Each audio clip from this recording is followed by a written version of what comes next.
ზამთრის სეზონზე ქვეყანაში სხვადასხვა ტიპის ვირუსი ცირკულირებს. ამჟამად გავრცელებულია რინო და ენტერო ვირუსები.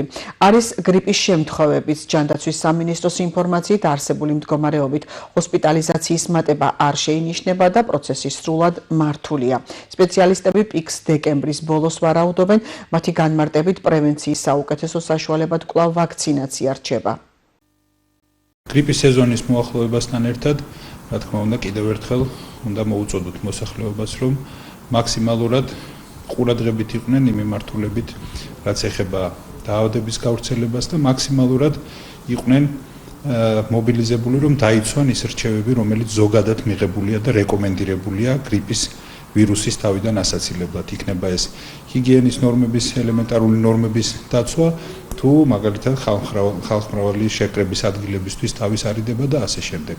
ვითარება დღეისთვის აბსოლუტურად ნორმალურია, რიცხვები, რომელიც ამ თვალსაზრისით გვაქვს წინა წლებთან შედარებით, აბსოლუტურად თავსებადია ერთმანეთთან, რაიმე განსაკუთრებულ განსხვავებულ მოცემულობას ადგილი არ აქვს მოცემულ ეტაპზე. რაც შეეხება აცრებს, ერთი ეტაპი წარიმართა საკმაოდ წარმატებულად და საკმაოდ დიდი იყო მოთხოვნა, ძალიან დიდი იყო დაინტერესება, კვლავაც აქტუალურია. რაც შეეხება საკითხს იმასთან დაკავშირებით, თუ როგორ შეიძლება გაუმკლავდნენ გრიპის ვირუსის შემთხვევაში საჭიროებებს, ბუნებრივია, რომ უპირველესი არის, რა თქმა უნდა, ბინაზე მართვა ამ პრობლემატიკის, თუმცა საჭიროების შემთხვევაში, რა თქმა უნდა, მთლიანად სისტემა მზად არის, რომ ნებისმიერი პაციენტი, ვისაც სტაციონარული მომსახურება დაჭირდება, რომ ასეთი მომსახურებით ისარგებლოს უკლებლიო ყველა. დღევანდელი სურათით ქვეყანაში ცირკულირებს სხვადასხვა რესპირაციული ვირუსი, მათ შორის დიდი რაოდენობით ცირკულირებს რინოვირუსი, ასევე არის ენტეროვირუსები, არის რესპირაციული სინციტიური ვირუსი,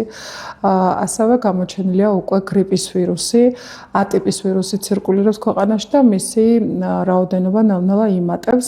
დღეს არსებული სიტუაციის შეფასებით ქვეყანაში მოცირკულირე ვირუსების უმრავლესობა არის რესპირაციული ტიპის, მათ ახასიათებთ ერთი და იგივე ტიპის დაახლოებით სიმპტომები, როგორც არის ხვალება, სისუსტე, ტემპერატურა და მათი უმეტესობა ჯანმრთელ ადამიანებში მარტივად გადაიტანება, ანუ არ იწვევს რამე სერიოზულ გართულებებს, მხოლოდ ყურადღებით უნდა იყვნენ მაღალი რისკის ჯგუფები, რომელთათვისაც შესაძლოა გარკვეული გართულება გამოიწვიოს ამ ვირუსებმა.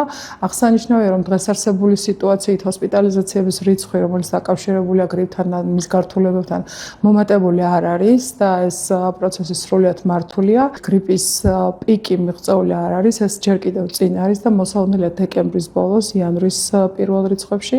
ამიტომ ჯერ კიდევ არის დრო იმისთვის, რომ ადამიანებმა აიცრან და მოემზადონ ამ სეზონისთვის.